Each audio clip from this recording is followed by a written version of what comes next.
ప్రజానీకం ముందుకొచ్చారు. SRKR college వాళ్ళు కూడా వాళ్ళ విద్యార్థులకు సెలవులు ఇచ్చినా కూడా దేశం మీద ప్రేమ ఉన్న వాళ్ళు ఉండమంటే ఎంతో మంది విద్యార్థులు దేశభక్తితో ఉన్నారు. వాళ్ళకు కూడా నా ప్రత్యేక ధన్యవాదాలు.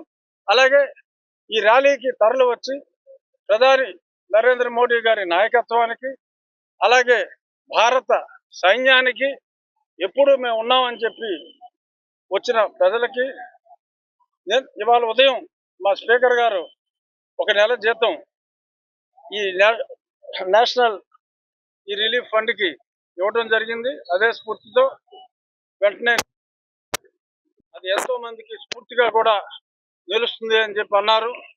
ఇదే విషయం నేను ఈరోజు ఉదయం ఎయిర్పోర్ట్లో సుధాకర్ యాదవ్ గారికి చెప్తే ఆయన అప్పటికప్పుడు ఇవాళ సాయంత్రం మైదుకూరులో కూడా ఇటువంటి కార్యక్రమాన్ని వారు ఏర్పాటు చేయడం జరిగింది. నార్త్ ఇండియాలో ఇలా జనసమూహం రోడ్ల మీద రావడానికి లేదు, వారు కూడా బాధితులు. అందరికీ మనం సౌత్ ఇండియా నుంచే వార్ హెడ్స్కి ఎంతో దూరంగా ఉన్నాం. మనం అంతా ఒకటే, భేదాలు లేవు. ఉత్తర భారతం, దక్షిణ భారతం అంతా ఒకటే. భారతీయుల ఐక్యతని చాటి చెప్పాలి అనే దృక్పథంతో ఒక చిన్న ఎన్నో చేతులు కలిస్తేనే అది పెద్ద దుమారం అవుతుంది. సో ఇక్కడ ఈ చిరు వచ్చిన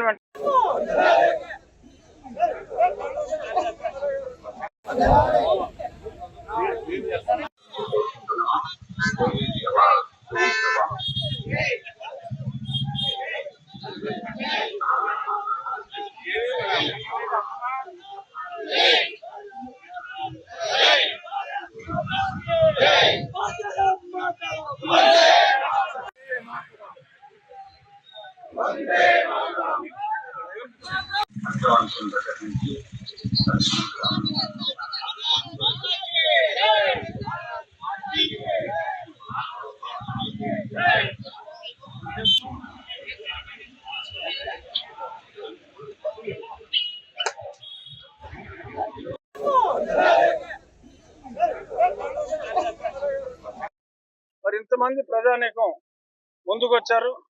ఎస్ఆర్కేఆర్ కాలేజ్ వాళ్ళు కూడా వాళ్ళ విద్యార్థులకు సెలవులు ఇచ్చినా కూడా దేశం మీద ప్రేమ ఉన్న వాళ్ళు ఉండమంటే ఎంతో మంది విద్యార్థులు దేశభక్తితో ఉన్నారు. వాళ్ళకు కూడా నా ప్రత్యేక ధన్యవాదాలు.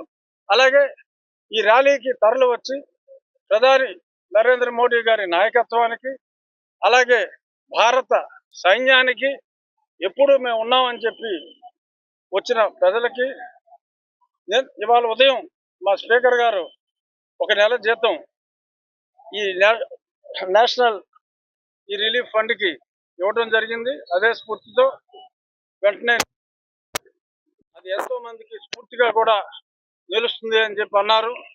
ఇదే విషయం నేను ఈరోజు ఉదయం ఎయిర్పోర్ట్లో సుధాకర్ యాదవ్ గారికి చెప్తే ఆయన అప్పటికప్పుడు ఇవాళ సాయంత్రం మైదుకూరులో కూడా ఇటువంటి కార్యక్రమాన్ని వారు ఏర్పాటు చేయడం జరిగింది. నార్త్ ఇండియాలో ఇలా జనసమూహం రోడ్ల మీద రావడానికి లేదు, వారు కూడా బాధితులు.